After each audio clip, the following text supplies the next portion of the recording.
On tonight's edition of our nation's sports show, join us as we recap Week 4 in the NFL. The Packers survived the Patriots in overtime. The Bills beat the Ravens on a game-winning field goal. Cooper Rush leads the Cowboys to yet another victory. Now they are 3-1.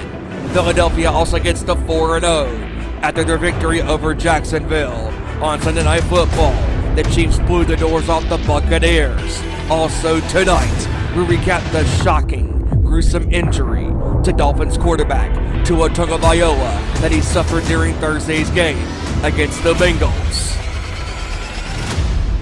It's showtime.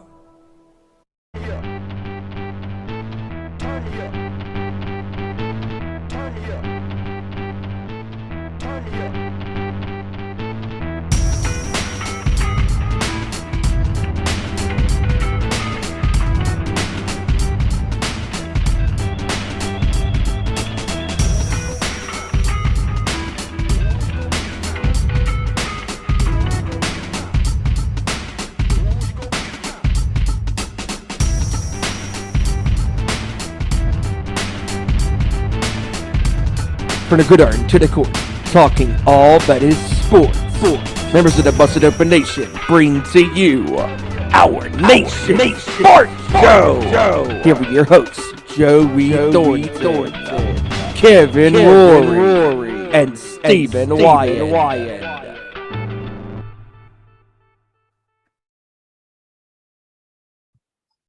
Oh yeah, it's Wednesday, and you know what that means. Because we are live for a special Wednesday edition of our Nation Sports Show live here on YouTube. And man, we got an action-packed show for you guys tonight. Before we get to these fine gentlemen on with me here tonight on screen on this show for you guys tonight, we got to pay the bills, folks. First up on Twitter at @ON_sports show, Facebook.com/Nation Sports Show, and on YouTube.com/Our Nation Sports Show. Also, don't forget to like and share this video to all your family and friends that love the world of sports. And also follow the Nation's Corner on Twitter at Nation's Corner. Everywhere else on YouTube, Instagram, Facebook, it is at the Nation's Corner. And folks, we have an action-packed show for you tonight. And I am your host for this evening, Stephen Wyand, stepping in for Ezra, who is under the weather this week. And man, before I get to these guys with me here tonight, just to give you guys a clue on how crazy this was and just, the details on how crazy it's been this week. Because yesterday, the show was supposed to happen live with Joey and Ezra.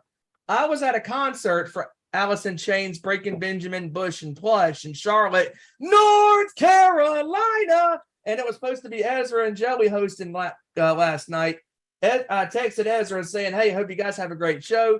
He said, bro, did you see the chat on Facebook? I said, no. He said, I'm under the weather. I said, oh, dang. And then that's when I scrambled trying to get you guys to see if you guys were available for tomorrow. And sure enough, here we are. We're live and we're doing it because that's what we do. And joining me tonight, he is a Washington Commanders football fan. He is also a fellow Braves fan who clinched their division last night. He's also one of the coolest dudes that I know. He is JT. No, lady, sorry, he's not Justin Timberlake, but he is Joey Thornton. Joe, what's going on, pal?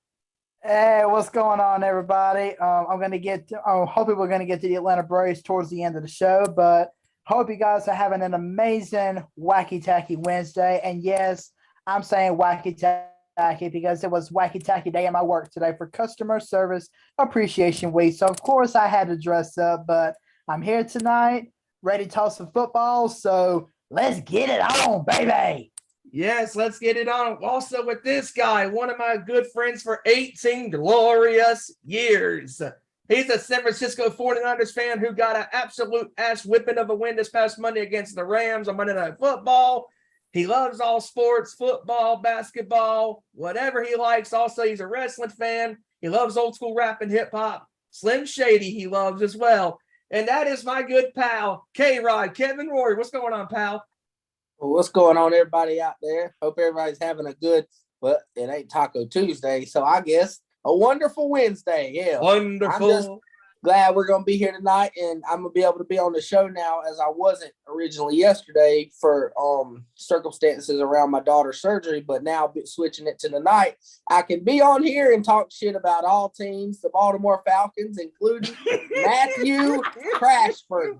Yes, I said it, Matthew Trashford, so let's get it. Oh, my goodness. I mean, if we keep saying it every single week on this show, how wacky, how crazy the National Football League has been this year. You thought 2021 was a wild season. Well, 2022 has taken that to a whole new crazy level. And week 4 was no exception. I mean, there were some close games. There were some blown leads. It was crazy. Like you said about 2021 season being crazy and wacky, it's like 2022 season is like saying, hey, hold my beer. Yeah, exactly. I mean, the Jets got a victory again against another AFC North team. Just 22 trash cans on the field. Exactly. And then the Baltimore Falcons, Ravens. The Baltimore Falcons absolutely did an Atlanta type of a tradition, choking away yet another victory. And Kevin, it's official now. I think Atlanta is now going to file for copyright infringement for the Baltimore Ravens for stealing their tactics. And I don't blame them one bit, because if you're the Baltimore Ravens, you might as well put a Falcon on your helmet, because that's who you play like. Kevin said something before we went live that absolutely blew all of our minds. That did you know that the Baltimore Ravens blown leads? They've had the other teams have had the lead for 14 seconds. 14 seconds. And this past Sunday, the Buffalo Bills got a crazy come from behind victory against the Ravens, 23-20. And I know, Kevin, I know you have all of the scores from this past week in week 4. So why don't you run that for us, pal? And we're going to start out with the Thursday night game as Miami without Tua, as we will talk about later, and as he goes down with a head injury. But the Bengals pulled that one out 27-15. The Vikings in the other side of the world beat the Saints in the other side of the world 28-25. The Sea Chickens was able to beat the Lions, some Detroit-esque, 48-45. Jets beat the other trash cans, the Steelers, 24-20 on the last second touchdown. Bears came up just short as they lost to the Giants 12-20. The Titans was able to run all over the Colts 24-17. The Chargers pretty much impressed, and they won 34-24. The Browns lost to the Falcons. At least the Falcons didn't blow that one, 23-20. The Commanders came up really short. Carson Wentz really shorted out. Lost 25-10 to the Cowgirls. The Jaguars put up one hell of a fight, but they came up just short against the powerhouse Philadelphia Eagles, 29-21. The Bills was able to come from behind and beat the Baltimore Falcons, 23-20. The Cards beat them Kitty Cats, 26-16. Holy shit, they suck. The Donkeys, they came up just short, and the Raiders, yes, Randy's Raiders was actually able to get their first W of the year. So, Randy, if you're watching, brother, congratulations on the win. And the Raiders won 32-23. The third-string quarterback damn near had Aaron Rodgers on his heels as the Patriots came up just 3 points short in overtime, 27-24 to the Packers. And the Chiefs, pretty damn impressive, but they steamrolled Tom Brady's Bucks 41-31, and Patrick Mahomes had himself a day. And the Niners, like you said, delivered an ass whooping to Matthew Trashford and the Los Angeles Lakers. I meant the Los Angeles Rams. That's it. That's it. I meant the Los Angeles Rams. And that concluded your NFL Week 4 scores for this past Sunday and Monday. And Thursday.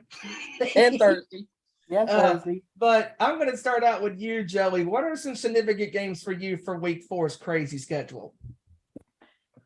Well, there's quite a few games that stood out to me. Some good and some bad.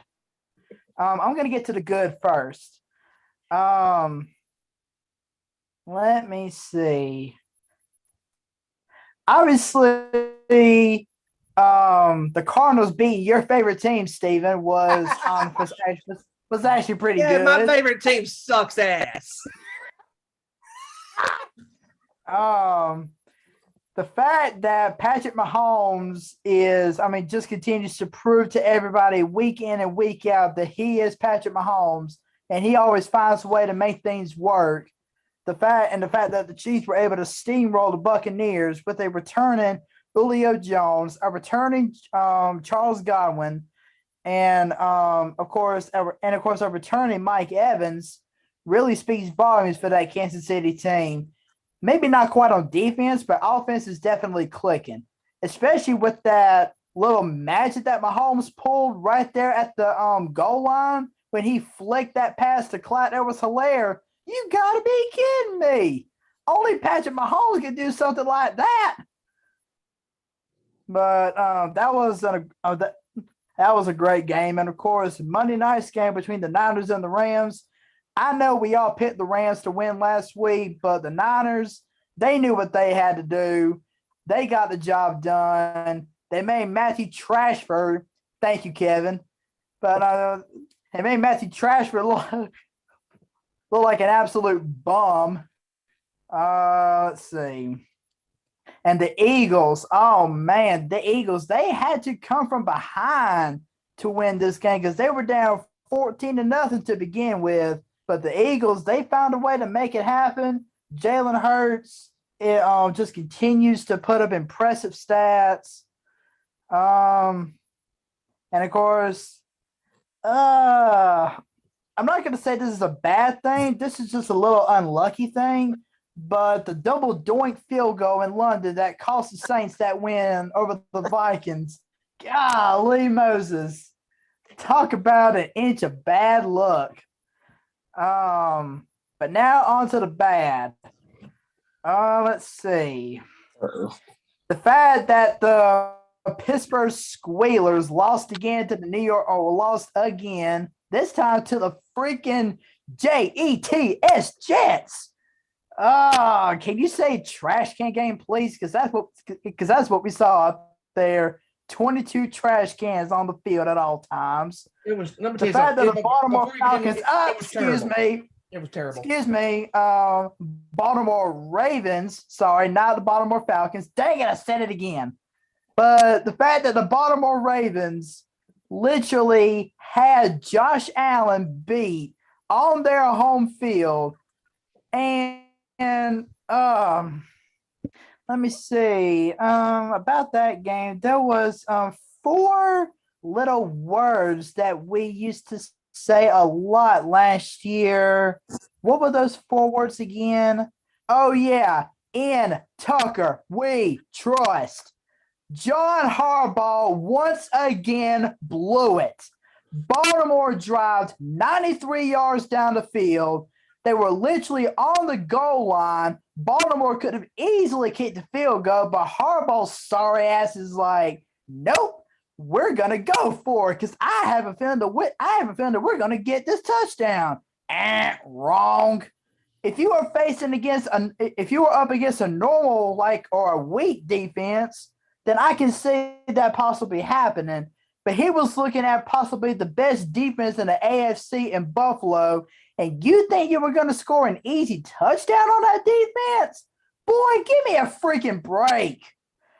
And how in God's green earth did a third-string quarterback almost beat Karen Rodgers on the – oh, gosh. I don't understand how a third-string quarterback almost pulled off that upset. I don't see it. I mean, I can't believe that actually happened. I can't even remember the dude's name. That's how crazy it was. And, of course, the high-scoring affair between the Seahawks and the Lions, that was an absolute crazy game. Rashad Penny, peace, my brother. You helped me win another game this past week. But anyway, the fact that Cleveland gave up the game to Atlanta, and last but not least, the game that I want to talk about more than anything, and that is the fact that my Commanders look piss poor against the freaking cow turds of Dallas. Listen here. I know that I talk a lot of crap about Jerry Jones and Mike McCarthy and the Dallas organization. We talk a lot of trash about CD Lamb and Ezekiel Elliott, who still ain't worth a crap. But we do say some things. We do say some things about Tony Pollard and everything like that. But let me tell you, Dan Snyder and Carson Wentz make Mike McCarthy and Jerry Jones seem like Albert Einstein and Charles Darwin. We made them look like freaking geniuses.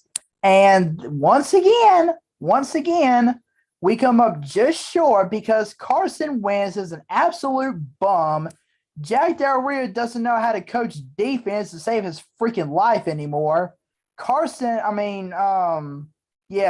Dan Snyder can't own his team out of a wet paper sack. And man, and then I mentioned Carson Wentz being a bum because he is. His butt needs to be sitting on the bench, just like Mitchell Trubisky is sitting on Pittsburgh's bench, watching Kenny Pickett take his job away from him. Come on, y'all. I really wanted Washington to have a great year this year, but the way that we constantly continue to look week after week, only putting up 18 points in the past 2 weeks against our division rivals, that ain't going to get us nowhere. It ain't going to get us nowhere at all. So honestly, seeing as how much I am a Commanders fan, I hope we don't win another game the rest of this season. I really hope we don't, so that we can get a nice high draft pick and invest our future on hopefully one of the best defensive players in college football right now in the Intimidator, Will Anderson. I would love for us to get him. Love it, because we need a linebacker more than anything. And Ron Rivera, Jack Del Rio, and Dan Snyder all have their heads up each other's asses to the point where they don't care what we do the rest of the season. But those are my thoughts. Next. But real quick before I go to Kevin, if this tells you anything, I'm typing up the tags for the show tonight. And in one of the tags, I have Baltimore Falcons typed out. That tells you anything, the kind of mood we're in tonight. We're in a wacky Wednesday mood tonight, folks. This is a special occasion. We're here on a Wednesday, and we're enjoying this. And man, I'm telling you what, it's gonna be a crazy week 5. And before we get to that, Kevin, give your thoughts as far as week 4, as far as the games that you thought were very significant, good, bad, or the ugly. Well, I thought it was a significant event in the Dolphins and Bengals game of Tua Tagovailoa just going down with a nasty head injury. And if the league don't put the hammer down, which they already have, they've already fired the neurologist from the Dolphins, whoever he is, head trainer. It don't matter. The whole, they need to crack down on everybody in that organization because even teammates, you seen Tua go down. You knew he ain't had no back injury. You knew the guy was concussed Sunday when he fell down and got back up. He didn't have no back injury. He was knocked the fuck out. And he just woke up stumbling and stuttering. And you want to throw him in the game 4 days later? Come on now. Just all because you're greedy for wins. You're 3-0, not 1-3. You're not begging for wins. If you would have took that L, okay, better than him to take the L and him be ready next week. Then guess where you're at now? He might not play the rest of the season. He might not play 4 or 5 games. You don't never know.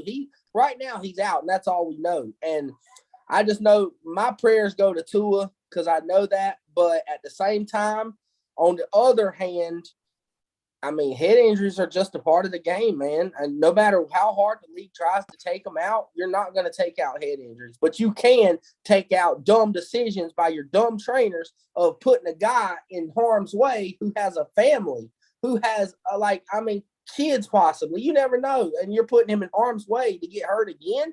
That's not right. And sometimes Tua's love for the game is what kept him in the game because any other person would have just said, no, I'm hurt. I can't go in. But Tua loves the game. And to be honest, after that injury, I gained more respect than Tua than I have since the whole time, because he proved to me he loves to win. He wants to be out there fighting with his teammates, and I can't do nothing but respect that. But Miami took a hard loss too, and that's what I call instant karma. That's what that organization gets for putting Tua in that situation.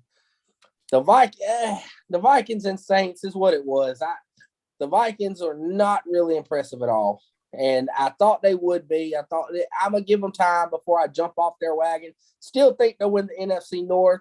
I just think the NFC North this year is fucking weak. Like everybody's at a normal level, and nobody stands out from one or the other, really. And the Sea Chickens on the line is what really surprised me, because I read an interesting stat that Geno Smith is having a better 2022 campaign than Russell Wilson is for the Denver Broncos Donkeys. And that's pretty interesting to me. And the Lions, while they have the first-ranked offense in the NFL, they have the 32nd ranked defense in the NFL. And like Dan Orlovsky said, if the defense was simply bad, they would still win. That just tells you that defense isn't just bad. They are fucking god-awful. They give up yards to everybody. This is the same Geno Smith-led Sea Chickens team that essentially got shut out by the Niners, essentially didn't score the second half against the Donkeys, and they come out and score 48. The Lions need to fix their defense. And then the New York Trash Cans against the Pittsburgh Trash Cans. It is what it is. I called it last week. I said the Jets were going to upset Pittsburgh, but I'm worried about Pittsburgh now, because not only are they going to start a rookie quarterback, but let me read you something real quick. Their next 4 opponents are the Buffalo Bills, the Baltimore Ravens, the Philadelphia Eagles, and the Miami Dolphins, respectively. That's 4 ass whoopings out of all due respect. And Pittsburgh don't have a chance. And actually, start going into Sunday, they are 14-point underdogs, which is the biggest underdog in the NFL since the Super Bowl with the Cowboys and the Steelers themselves, actually, when they were 13-point underdogs. They are the biggest underdogs that ever been in the NFL this week.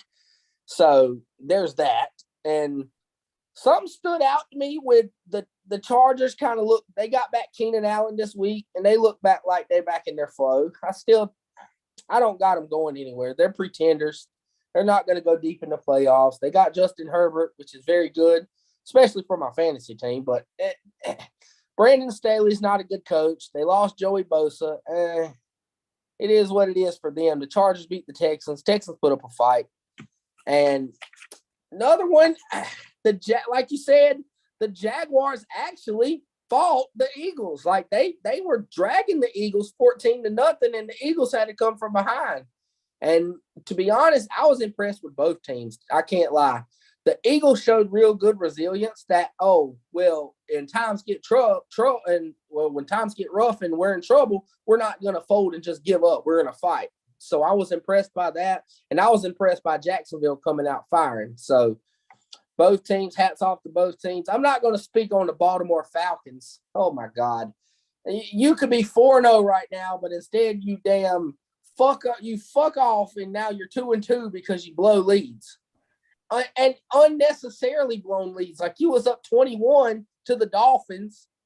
You were essentially handling the Bills, who are many considered the best team in the AFC. And you just, we're going to make a dumb decision here, a dumb decision there, a dumb fumble here, a dumb interception there, and boom, you lose. 2 games. And Kevin, real quick before you continue, I think it's very fitting, very, very fitting how Baltimore, I don't know who it was that made the tackle right there at the goal line, but with 1:50 to go, he didn't allow him to score, which could have given Baltimore possibly enough time to drive down the field and maybe tie or try to win the game. But nope, he decides to tackle him right there on the goal line, and Buffalo still had 2 timeouts left or 2 or 3 timeouts left, and he decides to blow them all so that way they can get the last second field goal. I mean, that was that defensive player's fault that made that tackle. Yep. Just dingy decisions here and there. And then what do you know? Boom, they've blown the lead. They trailed 14 seconds to those teams and lost both games. That's sad. And when I look at both of these games, the Pats and the Packers, we'll put it like this. The fucking Pats' third-string quarterback played better than the damn Carolina Panthers' first-string quarterback. So Jesus Christ. And they actually gave the Packers a fight. The Packers, I don't understand how they are still in the top 5 in power rankings. They literally stink to me. They smell like rotten garbage. Like Aaron Rodgers don't have no receivers. And they're so desperate, they're in there putting Aaron Jones at tight end and A.J. Dillon at wide receiver running dual running back sets because they're that desperate. They don't got no offense. Their defense is above average at best. And I'll tell you what, if Green Bay gets in the playoffs, which they possibly will, they're not going nowhere. They might be a first-round exit because right now, they're not beating the Philadelphia Eagles. They're not beating the 49ers. They're not going to beat – they won't even beat the Cowboys. Like that – that's sad. They won't beat the Bucks. Not in the playoffs, but you know what? The Packers are what the Packers do, and they choke. And that's what they're going to do eventually. We know it. It just wasn't the NFC title game or the NFC divisional round. That's why they haven't lost yet. I tell you what, the Chiefs – I'm eating my words single-handedly right now on the Chiefs because I thought they would fall off with receivers without Tyreek Hill. But honestly, I'm not – don't get me wrong here, but the Chiefs without Tyreek Hill, I'm not saying are better without Tyreek Hill. I'm just saying they're more unpredictable without Tyreek Hill because everybody knew, Tyreek or Kelsey. Without Tyreek, they got 4 different receivers spreading the ball around. Juju's catching the ball here. Scanlon's catching the ball there. Kelsey, that new rookie running back they got, number 10, Pachero or something like that, he's catching the ball. Edward Tolaire's catching That's a the good ball. point. Yep. And they're getting really good offensive line blocking down the field for them, and it's helping them. And I said it once and I'll say it again. Patrick Mahomes is the Steph Curry of the NFL because some of the crazy ass passes He makes look holy cow. He makes it look like fundamental plays. Like it's crazy how he can just come. You think you're gonna stop him at the 5-yard line, and then he steps back and just flicks the ball like, oh yeah, here you go, touchdown. And you're just like, what the fuck happened? Or falling over on his ass and he's sideways, parallel to the ground, and he's still able to throw it sidearm to the damn tight end. I don't understand how he does that, and it wasn't like the Chiefs were out there playing against scrubs.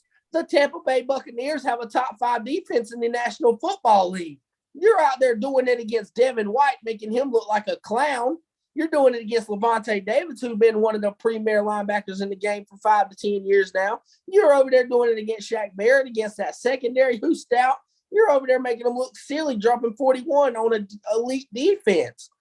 I'm going to say it. The Chiefs might represent in the Super Bowl. If the Bills don't pick their shit up with the injuries, unfortunately, the Chiefs look like a favorite. And no, their defense isn't great per se, but their defense has been playing pretty solid. I'll give them that. They're better than what I thought they were going to be. They're overachieving what I planned for them to be because they got some young players in there and they're trying to coach them up right.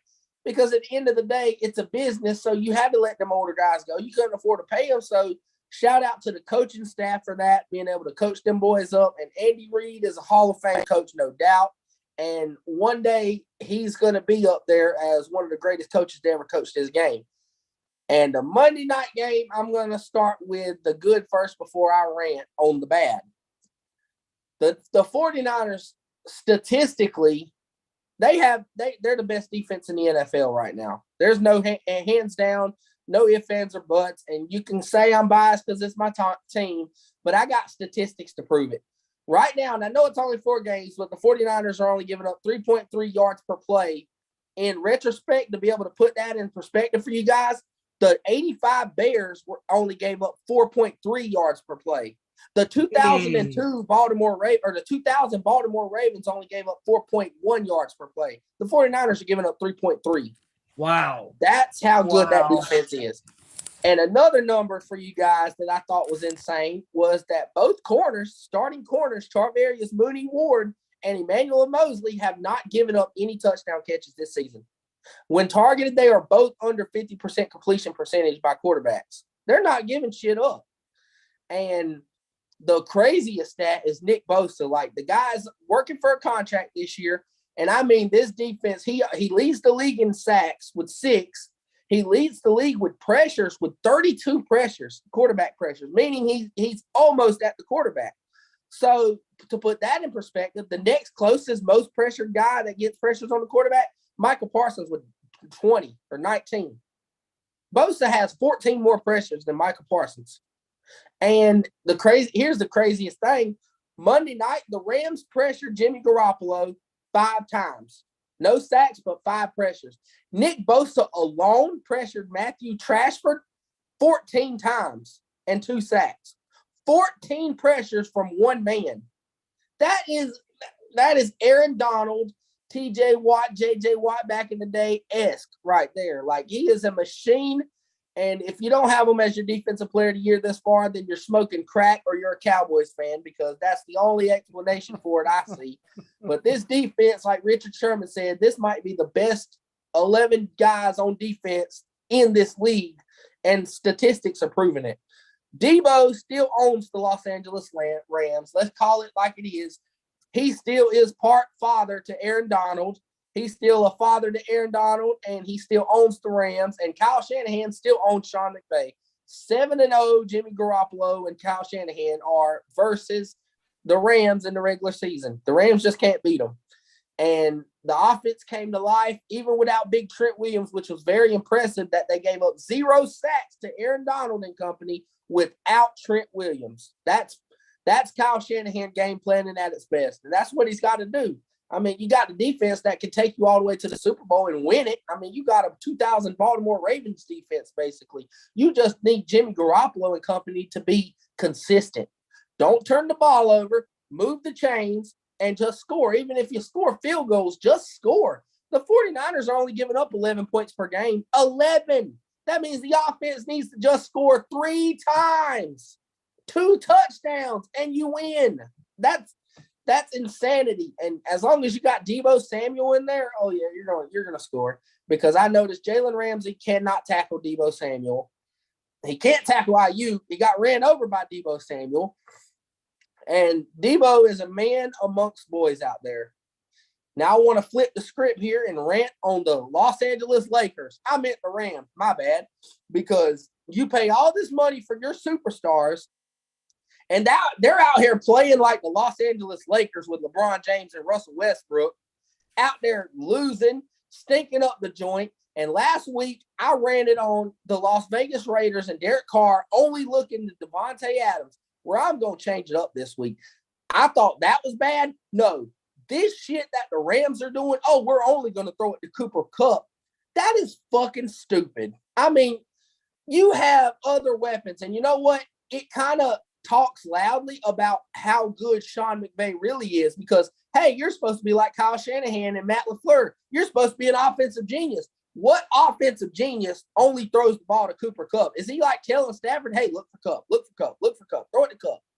I mean, I know Allen Robinson stinks. That's why the Bears didn't want his sorry ass. Jesus Christ.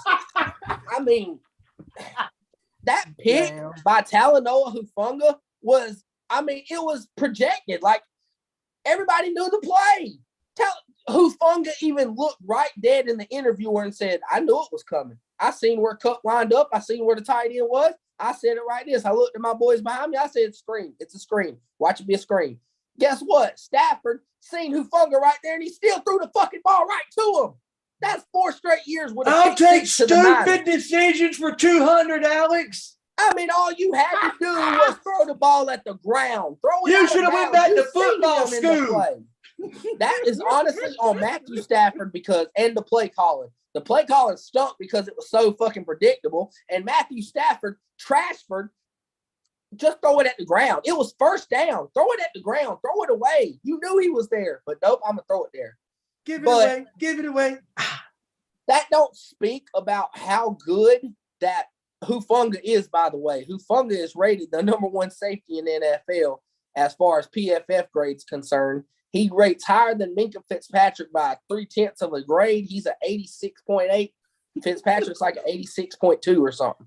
So, I mean, he's playing pretty damn good. And the only reason he fell to the 5th round was because he ran a 4.6 40. But the 40-yard dash is so overrated because how about they topped him out at running 21.3 miles per hour on that touchdown pick?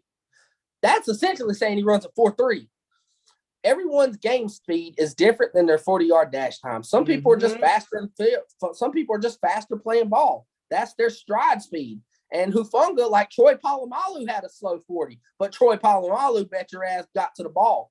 That's who he trains with. He is little Troy Polamalu, and if he doesn't make the Pro Bowl, give it 3 years, he's going to be an all-pro safety. He's going to be a top-paid safety in this league, I can promise you. You know what, Kevin? Rams, the what?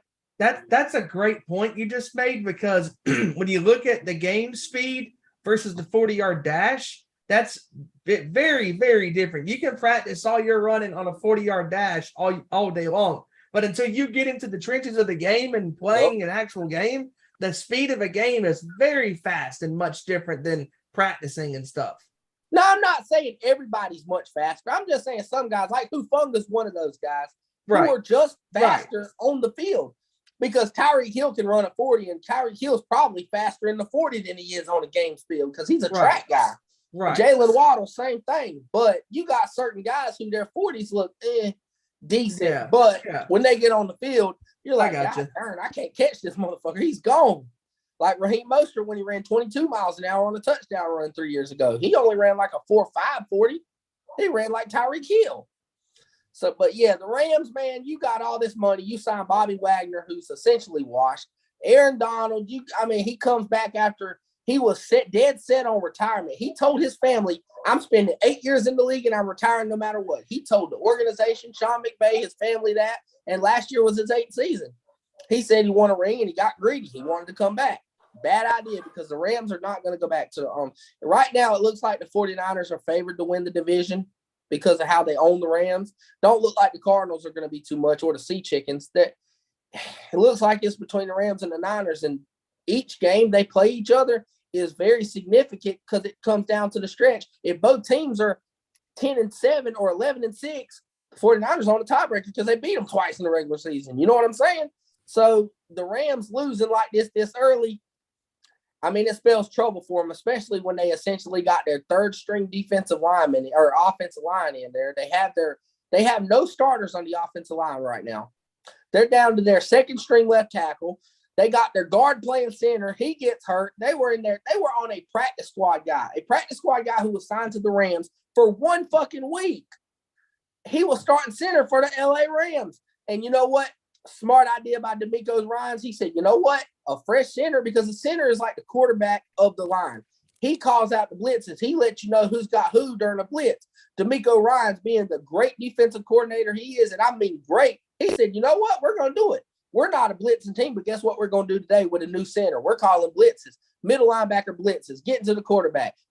They called a corner blitz for Domador Lenore, come off the edge from a slot corner spot, got a sack. Calling blitz from every which way in stunts, the center didn't know where to do. He was like, who's got him? Who blocks him?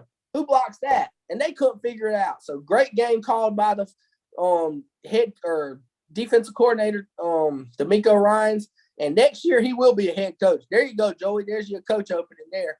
Because I'm telling you, DeMeco Ryans will be a head coach next year somewhere. Maybe he'll straighten Carson Wentz's wagon. Maybe. But yeah, he's going to be a head coach somewhere. He is that good, man. The way he calls games, he was better than Robert Saleh. And Robert Saleh was a hell of a coordinator too. Mm-hmm. But I think DeMeco, just in 2015, he was playing football for the Philadelphia Eagles. Mm-hmm. Now he's already a coordinator. He's a player's coach. And a lot of people are considering him to be the next who? Mike Vrabel. They expect him to go from coordinator to coach, a former player to go from coordinator to coach. So, you know what? I love it for him. I hope he gets that opportunity. And let's see them Niners keep rolling, baby. Man, they're looking very good after that win against the Rams on Monday Night Football, man. That defense was headhunters, and they came for Stafford, and they got him good. Sacked him a bunch of times, picked him off a couple of times, couple of pick sixes in the game, and just incredible performance by the San Francisco 49ers on Monday Night Football. Now, for me, my significant games for this past weekend Well, of course, I mean, the Tua Tagovailoa injury on Thursday was just, how can you not ignore that? I mean, it was just very, very unfortunate what happened. And Miami, listen, I mean, they got, like you said, Kevin, Joey, they got greedy. They got seriously greedy.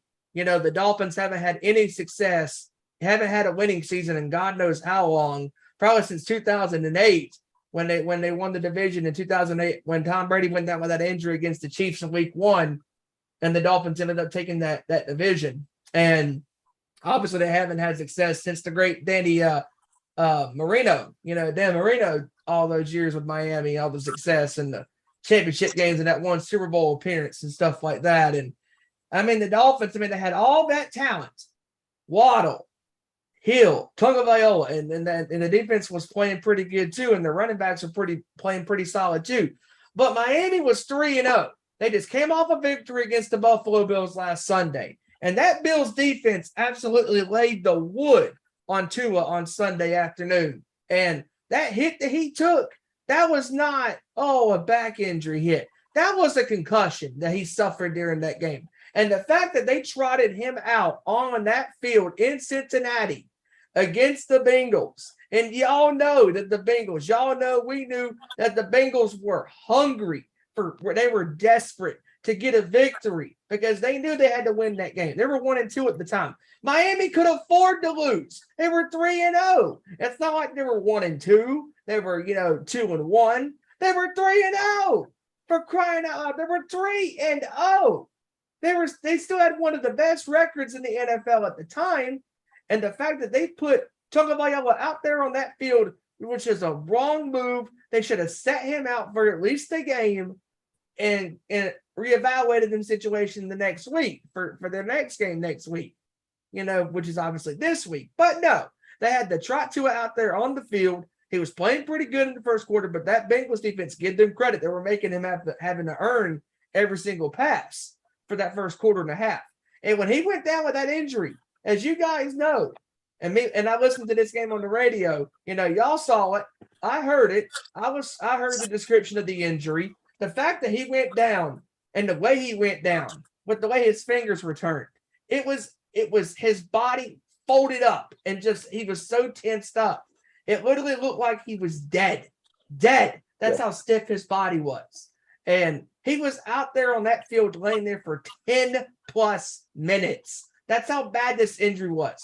Miami was greedy for another victory because they haven't had success in God knows how long. And the fact that this injury happened makes not only us, the fans, sick, but also the players sick because, Kev, as you pointed out on our pre-show, that Richard Sherman, that all of these players in the NFL, past or present, are sick with this injury. The fact that Amazon Prime was showing the footage of Tagovailoa's injury multiple freaking times. I mean, Jesus, how many times do we have to see an ugly injury like that? Nobody wants to see that kind of injury time after time because it makes your stomach turn. It was ugly. It was violent. You're going to see it in real time live once, okay. If you want to show it once, okay, fine. But not multiple times. Nobody wants to see that. It was devastating to watch that for y'all for multiple times. I mean, just hearing about it on the radio just made my stomach turn. I mean, it was that ugly. I'm like, why? Why are they constantly showing the replay for all of the people in that stadium to see and the people at home? It was ugly. It's a violent sport. And we know that football is a violent sport. The fact that Miami, in our opinions, and probably all the players' opinions, that Miami violated all of the concussion protocols, that they did not take the proper precautions for Tagovailoa's concussion injury on Sunday against the Bills after that game. They should have put him in concussion protocols Tuesday or Wednesday last week, but they didn't do that. They said they did. I don't think they did. And I'm glad that referee's ass is history because he did a terrible job at examining Tua's injury. And good thing he's gone. And that's why the Dolphins, I think, are in significant trouble because we don't know how good Teddy Bridgewater is going to be with this offense this year because he didn't play that great against the Bengals this past Thursday. Yeah, his first drive was a touchdown drive. Whoop-de-freaking-do. Whatever.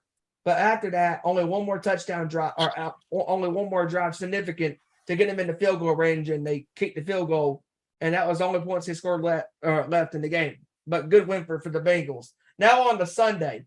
The most significant game for me is the Baltimore Ravens and Falcons blowing another fourth quarter lead against a Super Bowl contender in the Buffalo Bills. The fact that John Harbaugh pissed away another winnable game. He said in that press conference after the game, "Oh, I went with the analytics. I went with all the numbers." Bullshit. Justin Tucker is the reason you would have won this game. Excuse me. My voice is cracking up because of all the singing I did last night. But anyways, the fact that John Harbaugh did what he did last night, or not last night, Sunday. I can't even think straight right now, thanks to that, because they pulled a Falcons move, for crying out loud. The Baltimore Falcons they were this past Sunday. Oh my God. I mean, the fact that the Ravens blew another game. No, I'm sorry. It was John Harbaugh that blew them the game. Lamar Jackson had a pretty good game. And the fact that Harbaugh did not trust his great kicker in Justin Tucker makes me sick. It makes all of y'all sick. And makes all of the Ravens fans out there sick, I know for a fact. Because Christina and Ashley were going, "What in the Sam hell was going on over here?" I mean, it was stupid. It was stupid what Harbaugh was doing. Just kick the damn field goal and get the game over. I mean, the game wasn't over, but your significant chances of winning the game went up higher if you kicked the field goal. It was 20-20. And the fact that Baltimore blew that lead, they were up 20-3 against Buffalo. And Josh Allen and Buffalo and that defense and that offense, give them credit. They came storming back in that game to tie the game, and they took the lead. And, with less than a minute left to go in that game. With 3 seconds. Oh, because I don't know. Buffalo absolutely, positively, ran the clock down.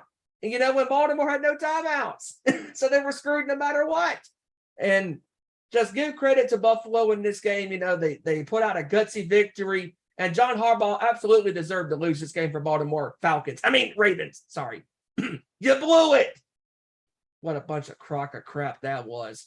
And speaking of crock of crap, my favorite team, the Carolina Panthers, in sarcasm for all of you out there, the Carolina Panthers absolutely suck. Matt Rule needs to be fired beyond recognition. He should have been fired afterwards after the game. But this Sunday, we're going to get to it eventually, but San Francisco is going to kick that living ass out of Carolina, and Matt Rule will be gone. Rule out.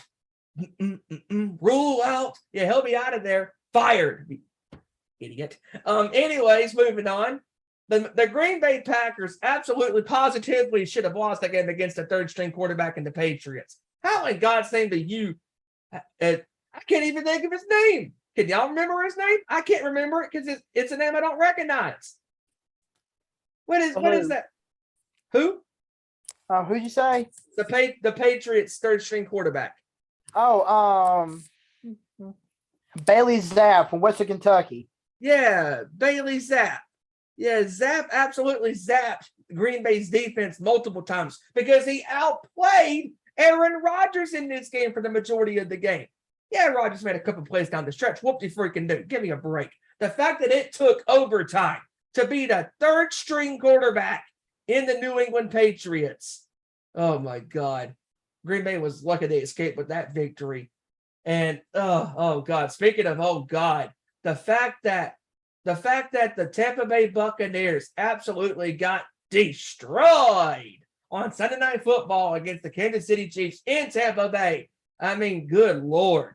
Patrick Mahomes played so well in that game.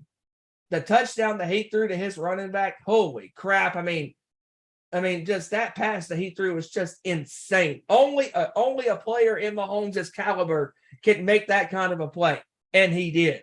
And he had a great game, 3 touchdowns. They ended up winning 41-31. Tampa Bay, scored a couple of times, and it was garbage time. But enough said, Kansas City gets 3-1.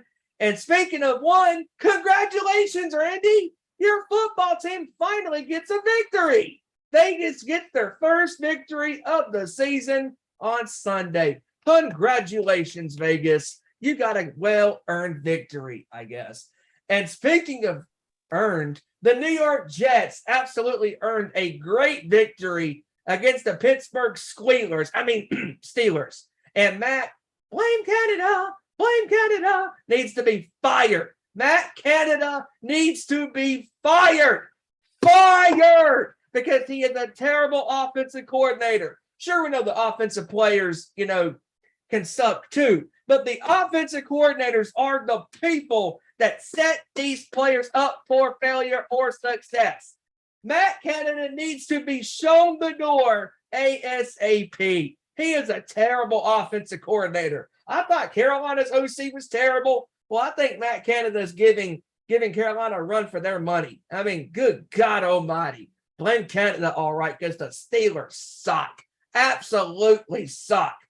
This AFC North division is so unpredictable right now. Speaking of that, how in the hell did the Falcons beat the Browns? Give me a break. Moving on. Oh God. I could keep going on and on and on. Detroit and Seattle was a crazy game, 48-45. It was a shootout. We didn't see that coming. It was a crazy game. The Sea Chickens for once pulled off a victory. Good. Congratulations. And Detroit, man, Kevin, we've talked about it before that, man, Dan Campbell is such a likable guy. I like this guy a lot. When Detroit has had some unfortunate losses this year, but they have been in every single game. Every game. Every single game. It's crazy. Absolutely crazy. And last but not least, Monday Night Football.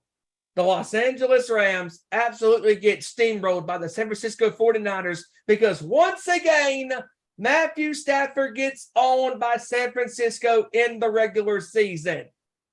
Multiple pick sixes once again, multiple sacks by that defense. The Niners absolutely kicked the crap out of the Rams on Monday Night Football. Good win for them. And that, for me, folks, is my significant games for week number 4. And guys, if you are ready, before we get on to week 5's scoring predictions table, Joey, I think you have some stats you want to read off for week 4's scoring prediction battle. Indeed, I do. And once again, let me reposition myself. Oh boy! Like Matthew Stafford had to in the pocket till he got whacked. Hush! Whack! I'll hush, Kevin. Anyway, yeah, after another wild and crazy week, it's a shame that we couldn't have 4 winners this week, seeing as how it was week 4. But we only had 1 winner this past week. And I think I know who it is. And that, of course, is the man who is rocking the San Francisco 49ers background. Yes, I'm talking about Mr. K-Rod, Kevin Rory. Finally! He is your prediction. Because I picked the Jets over the Steelers. Week. Damn it! He's the prediction winner from this past week. He went 11-5 last week. Hey, Carolina won't ever see that record. Overall, he is 40-34 through 4 weeks, which ain't bad. Now, we did have a tie, however, for second place. And the tie for second place goes between Ezra and Randy. Wow. At 10-6. So that means either myself or Steven is the one that tanked this past week. And Steven better gotta go back to copy people's scores and cheat like the Cheatriots. Well, I gotta say that after what I saw this past week with the predictions, somebody might want to follow in your footsteps, Kevin. And yes, I'm kind of talking about Steven. Because Steven is the one that tanked this past week. I went 9-7. I went 9-7. Steven went 8-8. Oh, I tried. He just tried to make the Panthers feel better. That's all. Hey. At least I didn't pick the Panthers to win this past Sunday. I almost did, but thank God I did. Hey. I'm glad you actually changed your pick because if you wouldn't have, you would have finished on the losing side of things and went 7-9. But overall, Kevin is like I said earlier, is 40-34. Steven is second at 37-27. Ezra is third at 36-28. I'm in fourth with a record of 35-29. And Randy, he was on the losing side of things, but since he had such a good week this past week, he's now back on the winning side. He's 33-31. Oh, But Randy is still tanking, which means Tom Brady jersey for Christmas. Might win more than the Raiders. Since it'll be the season of giving, we're going to give him 2 jerseys. 2 and 2, as Chuck Worley would say. I'll give him a Patriots jersey and a Buccaneers jersey. Yeah, the half and half. And make them Raiders colors. Yeah. Oh no, yeah, that's right. Yeah, silver and black. That's right. Yeah. Raiders jersey. Yeah, that's right. Yeah. But I think it's time to get to some predictions. Now, I will say that as of this writing, I do not have any predictions for Ezra for right now. Hopefully, he'll give us his scores before the games start tomorrow night. So I guess for right now, I'll leave his blank. Well, if we are ready, folks, we are going to get this show on the road in week 5. Oh boy, it's going to be another. Yeah, but I will be giving Randy scores though, because I got his right here. Well, we know one of the games he's got. He's not picking Brady as always. Yep. But anyways, Thursday night football tomorrow night. It is the Colts at the Denver Donkeys. I mean Broncos. No. It's the rollback donkey, Steven. Save money, live better. Walmart. I mean, I know they're great value, but Russell Wilson don't have to play like a great value Kirk Cousins. I don't know why he's doing that shit.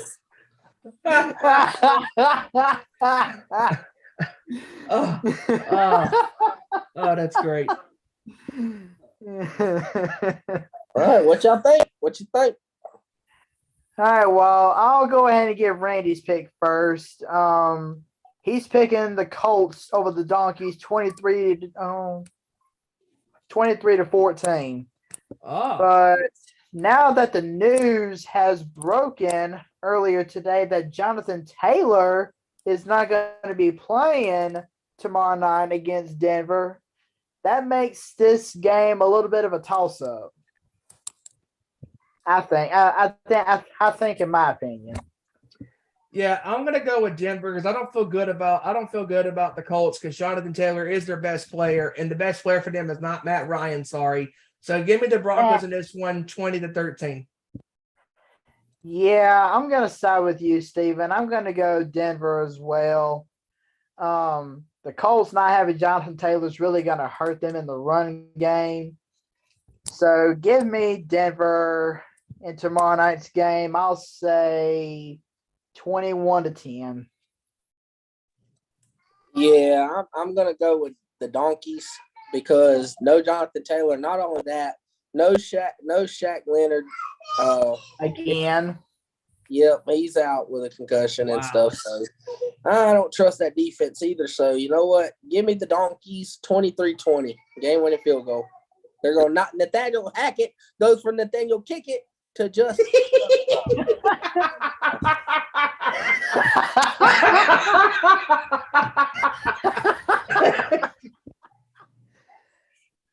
Wow! All right, bravo. Next is the Bravo, Giants. Kevin. Bravo. I don't know. All right, moving on to the next game. We got our second consecutive game in London, and that is the New York G-Men squaring up against the Green Bay Cheeseheads. Well, I just hope they get both of those trash bags over in London and don't bring neither team back to America with you. Oh my God! Give me the Packers in this one in a close game. I'm going to go 24-21. You know what, Kevin? I like that is. Hold on, let me just look just to be sure. Hold on. All right, Randy is going upset of the week. G-Man 27 or G-Man 27-21. You know what? I was going to go with the same score as Kevin, but I'm going to go 24-20 Green Bay. That's actually what I had initially written down and was 24-21 Green Bay. Joey, who you got? You know what? I actually like that same score, Steven. Give me 24-20 Green Bay as well. Next, we got Detroit. Oh, yeah, Detroit Lions at the New England Patriots in Foxborough, Massachusetts. Oh, yeah. Joey, who you got? I'm telling you one thing. If Detroit doesn't win this game, they got some problems. Give me Detroit in this one. I'm going to go 31-20. And Randy is going Lions 28-17, but he also said, who cares? Give me the Detroit Kitties over the Patriots 28-20. Is Mac Jones playing in this game? No, I don't think he is. Okay, well that's why I'm picking. That's why I'm picking Detroit. Give me But Detroit. you know what? Even if he was playing, I still wouldn't pick New England. Give me Detroit 27-26. All right. Next game, I believe, on the Texans docket at is, Jaguars. Yep. Give me I think you forgot one, Steven. Oh, I did. Yes, I did. Chargers Browns. Thank you. Sorry, I jumped over. Yep. Okay, so Chargers at Brown. Yep. Sorry. Well, you could have just left that one over. Who gives a shit? No, man. And that's why I'm picking the Chargers to win this one, 30-20. My score is going to be almost the same as yours, Steven. Give me the Chargers 31-20. Give me the Chargers 32-18 on the M's. Odd score. I like it. Okay, Next again, it is Randy is going the Bolts over the Clowns 31-24. And that's where he said Bolts, boo.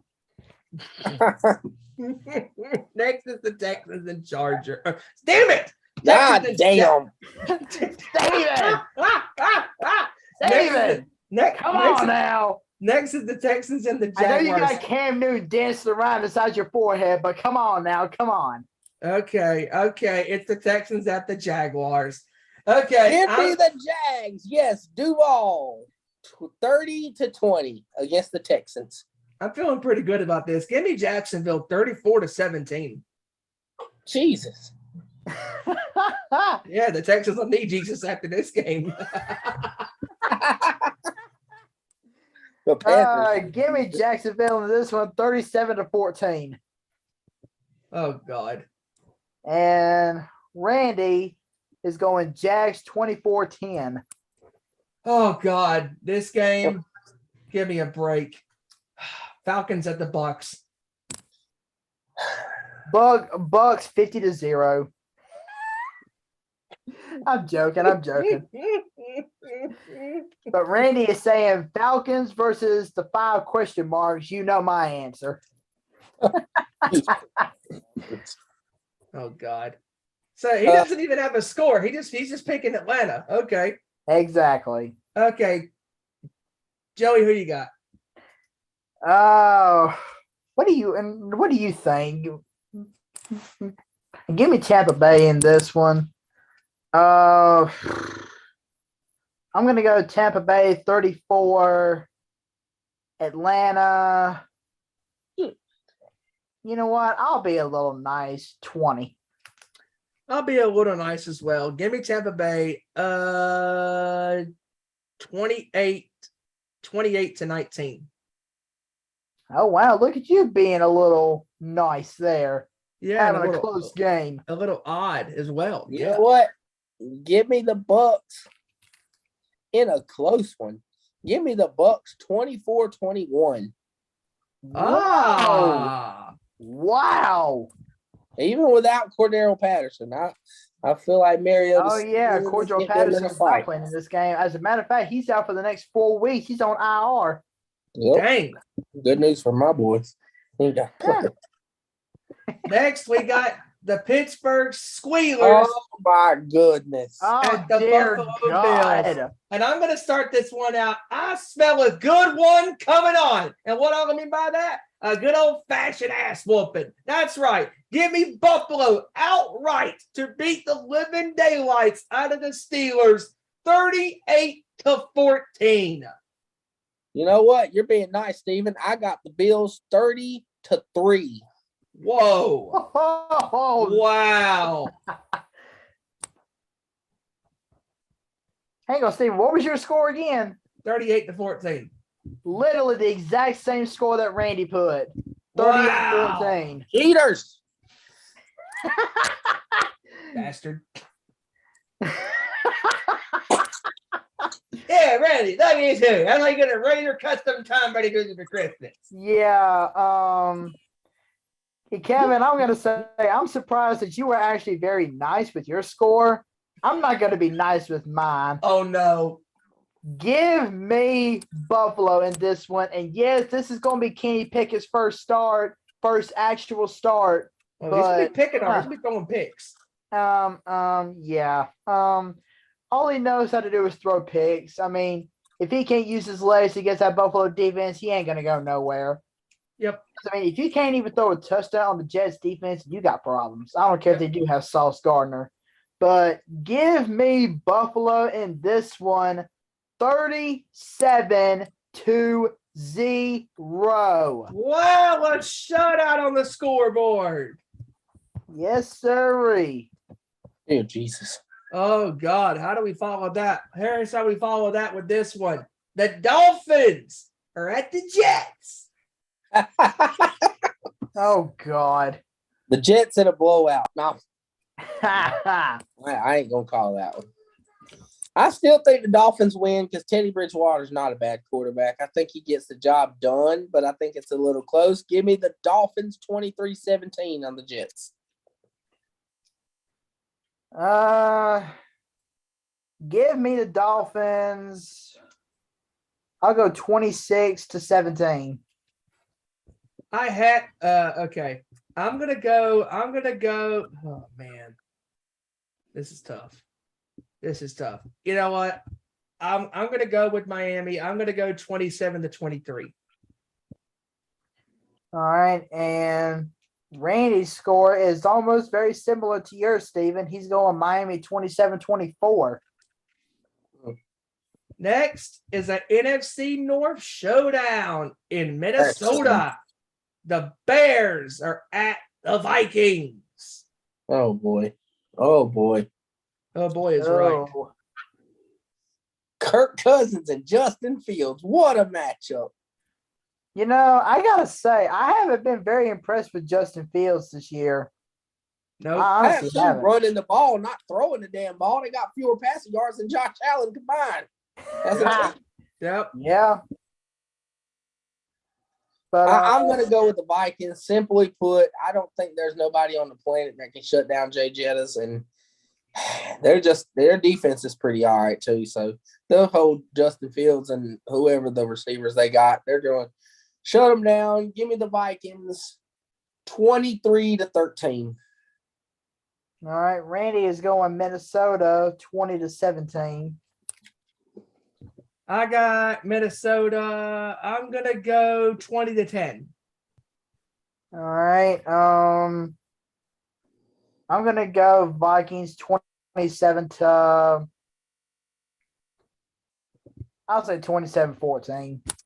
Next, we have the Tennessee Titans going to the nation's capital to take on the Washington Commanders. The battle of the GOAT quarterbacks. Ryan Tannehill versus Carson Wentz. Tank ball, unofficially. Should be an interesting game. Well, Randy is saying he actually saying the Titans versus the Commodores, and he's picking the Titans 24-21. But that was easy. Easy like Sunday morning. This is going to be a fast game because neither team can throw the damn ball. It's going to be running versus running and running the damn clock out and running my ass into the ground because I'm going to take a nap watching these two quarterbacks. With that being said, I'm going with the King and King Henry. Give me the Titans 16-13. Wow. Okay. I'm going to do you one better. I'm going to go Tennessee 14-13. Oh, you know what? If there's one thing that I want to do more than anything, and that's be nice in this time, but seeing as how Washington just cannot get or just cannot seem to get anything going, it don't matter who is on the opposite side of the field. Washington is going to get their butts run over. So give me Tennessee in this one.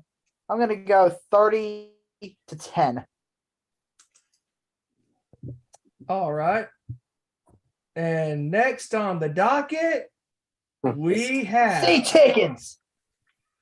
probably one of the best games of the weekend. That's right. Steven, no. Yes. No. Seattle is at the Saints.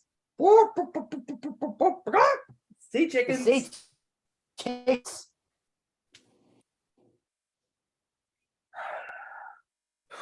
This game's hard to predict. Randy's going with the Sea 17-14.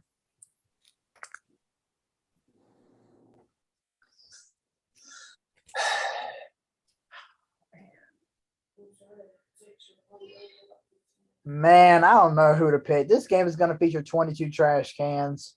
I don't know who I'm going to pick in this game.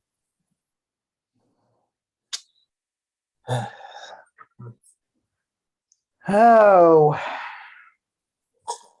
Snooze fest. That's what it's gonna be. Here we go. Dun, dun, dun, dun, dun, dun, dun, dun. All right. Dun, Who's picking next? I don't know. The Jeopardy theme song is You know what? I'll go. playing in my head right now. In an upset, I'm picking the Sea Chickens because the Saints lose to the Panthers. If you lose to the Panthers, you lose to any damn body. Give me the Sea Chickens 20-17. Okay. I don't feel good about it. I really don't feel good about neither one of these teams. I really don't. I really don't feel good about this game because, like, it's just neither one of these teams impressed me. But I'm going to go with the quarterback that doesn't have the turnover ratio, and that's why I'm picking Seattle. I'm going Seattle 24-14. Yeah, I got to go with Seattle too because Geno Smith, believe it or not, is actually looking pretty decent right now. I mean, shoot. I think he won an award for Offensive Player of the Week last week, and that's really saying something for Geno Smith or for some sort of sports promotion. But yeah, I got to go with Seattle in this one. Give me Seattle 16-13. Next on the docket. As a matter of fact, I think it's time for the 4 o'clock games now. Yes, it is. And right now, what better way to start it off with this one, guys? San Francisco is at my favorite team in Charlotte, North Carolina. It is the 49ers and the Carolina Panthers. Oh, boy, this one's going to be so hard to pick. Oh, my goodness. It's going to be so hard to pick. Oh, my dear goodness gracious. You know what? I'm not feeling nice. You know what?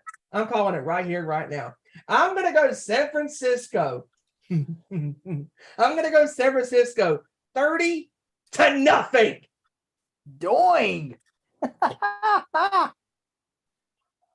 All right, well, Randy is saying 49ers versus Steven's team. He's going 28-13 San Francisco. And I'm telling you one thing, if San Francisco loses this game, they might as well hide in shame for the rest of the year. Give me San Fran in this one, 31-7. Y'all are being too nice because if Cooper Kupp and Matthew Stafford cannot score a touchdown on this defense, what the fuck makes you think Mr. Allstate Baker Mayfield can? I mean, Baker Mayfield couldn't even score but one time against. I mean, he couldn't even score but one time against the Arizona Cardinals. That bad. Well, he scored one touchdown. The only reason I'm giving the Panthers one touchdown is because they might run Christian McCaffrey into Wildcat. And then you go get popped out for it. Listen, Stephen, you said that the Pittsburgh Steelers need Jesus. Well, let me tell you, whoever the Panthers left tackle is from NC State, he's going to need Jesus to stop Nick Bosa from running by him every single damn play. With that being said, I'm going to go San Francisco 31-6. I think they get a couple field goals here. I'm the only one that had a shutout. Wow. I'm being brutal. It's very possible. There's more of a possibility of it being a shutout than Randy's 13 because I don't see the Panthers getting in score. Oh, no, the Panthers ain't going to score 13. They ain't going to score 13. No. They'd be lucky to get 7. Yeah, absolutely. Next on the docket, it is the undefeated Philadelphia Eagles going into Arizona to take on the Cardinals. All right. Randy is picking Philly in this one, 35-32. Wow, look at that score. I think that's a little close for me. That's too close. Come on, Randy. Give me Philly in this one. I'm going to go 38-23. I'm going to roll with Philadelphia. I'm going to go 37-20. I don't think they'll score that much. I'm going to go Philadelphia. I think it'll be a little closer. I'm going to go Philly 30-21. Okay. All right. Next on the docket, it is, I believe it is the Cowboys at the Rams. It is. The Rams and the Cowturds. Oh, this will be an interesting game. Oh, boy. You never know what you get from Dallas, and the Rams are so depleted on their offensive line against Michael Parsons the same way they did Nick Bosa. It don't spell good, but with that being said, I'm going to go against the grain. I think the Rams get their shit together this week. I think they upset the Cowboys. Give me the Rams in this one, 24-23. Oh, and this is where the split comes with me and Kevin, because I'm going with Dallas in this one. I do not trust that offensive line. I don't trust Matthew Stafford right now. You think, okay, we're talking about the Bengals going through the Super Bowl hangover. Well, Kevin, I think it's the same thing with the Rams. The Rams are going through that Super Bowl hangover right now. Oh. They're struggling. And I think it's going to be a close game still. But I'm picking Dallas. I'm going to go 27-24 on a game-winning field goal. All right. Randy is picking the Rams 27-22. Wow, look at that score. Yeah, that's an awkward score. And you know what? I think my score is going to be a little bit awkward as well. I'm going with the Rams in this one. I'm signing with Kevin and Randy. I'm going with the Rams. Dallas cannot keep up this magic for the rest of the season, especially since CD Lamb can't even CD ball half time anymore. But give me the Rams in this one. I'm going to go 25-19. Wow.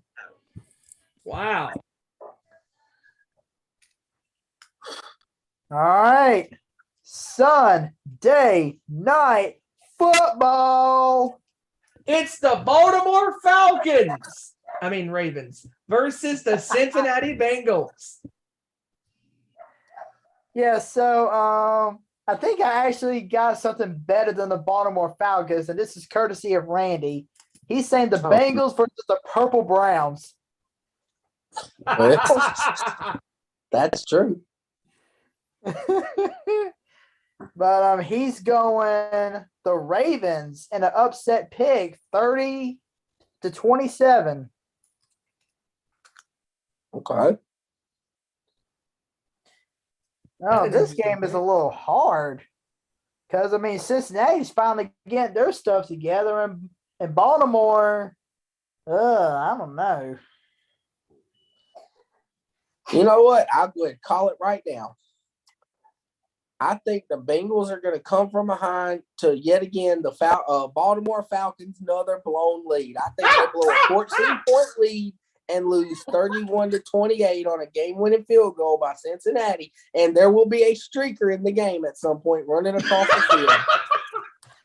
Happy birthday indeed, because that'll be the day before my birthday. If that happens, I will be happy. I will be one happy 30-year-old man. Yes. Hey Kevin, you mean just like in the Rams and Niners game Monday night, which that fan ran out to the field with the pink smoke and got his butt flattened by Bobby Wagner? Bobby Wagner knocked the hell out of him. He got his butt flattened by Bobby Wagner. Oh God. I'm going to go with the Bengals because they're on a roll right now. They're looking pretty good right now. I'm picking the Bengals. I'm feeling pretty odd right now. I'm going to go. Here's an odd score for you. I'm going to go 29-27. Whoa. 29-27 Cincinnati. Oh. And this one should be a very easy game. On my birthday, Monday Night Football. Hang on. Patrick my score. Oh, go ahead. Sorry. You thought your score was awkward? Uh-oh. Oh, no. Check mine out. Cincinnati 33-29. Look at that right there. That's a beauty right there, mate. That's a beauty, right? My word, that's a beautiful score right there, mate. Moving on to Monday Night Football on my birthday. It is the Las Vegas Raiders going into Arrowhead Stadium to take on that man they call Patrick Mahomes. Mama, there goes that man. Patrick Mahomes and the Kansas City Chiefs on Monday Night Football. And this is an easy one for me. I'm going to go with the Kansas City Chiefs. I'm going to go 34-16 over the Vegas Raiders. All right. Randy is saying the Raiders by 10. Not sure about the score, though, but whatever. Man. But if there's one thing that I've learned about Patrick Mahomes is that there is one team, especially, that he tends to have the most success with, and that, of course, is the Vegas Raiders. So give me the Chiefs in this one. I'm going to go 41-20.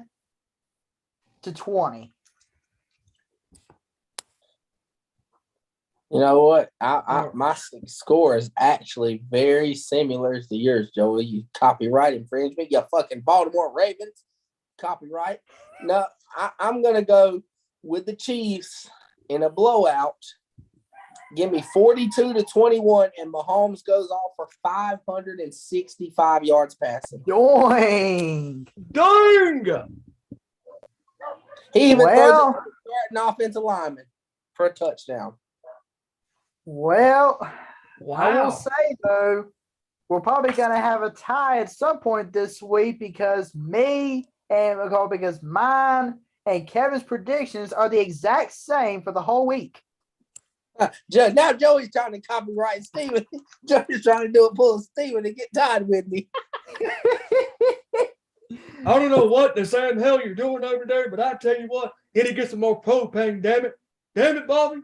Need to get some more propane. Yeah, see, and Steven's lone difference is picking Dallas over me and Kevin picking the Rams. So when Dallas lets you down, Steven. Yes. I'm gonna laugh because that's what they tend to do. Let motherfuckers down. Yep.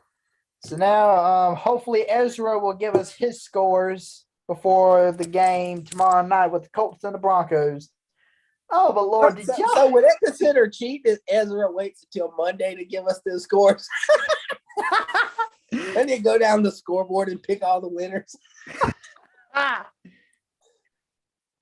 Well, speaking of which, I don't know if you guys happen to see this, but last week during the Dolphins and Bengals game, did y'all happen to catch the fact that I put this in the chat, but did y'all happen to catch the fact that Amazon Prime was even taking shots at the Falcons, showing a 28-3? The Broncos. Jonathan Taylor. Oh my God. Oh, gracious me. Another great football week. Oh, yes. Man, it's gonna be a very insane weekend in the NFL this week, man. I mean, like the season just keeps on getting crazier and crazier and crazier. And man, we're looking forward to another action-packed weekend in the NFL this upcoming weekend. And once again, before we move on, folks, follow us on Twitter at ON_Sports Show, Facebook.com/Nation Sports Show, also on YouTube. Hit that subscribe button. It's at YouTube.com/Our Nation Sports Show. Also, follow the Nation's Corner on Twitter at Nation's Corner. Everywhere else on YouTube, Instagram, Facebook, it is at the Nation's Corner. And folks, the baseball playoffs start this weekend. And This last Friday night, with the wild card. yes, sir. And last night, some history was made because Aaron Judge is now the king of the American League. Oh, yes. 62 home runs for the Judge. Great. Wow.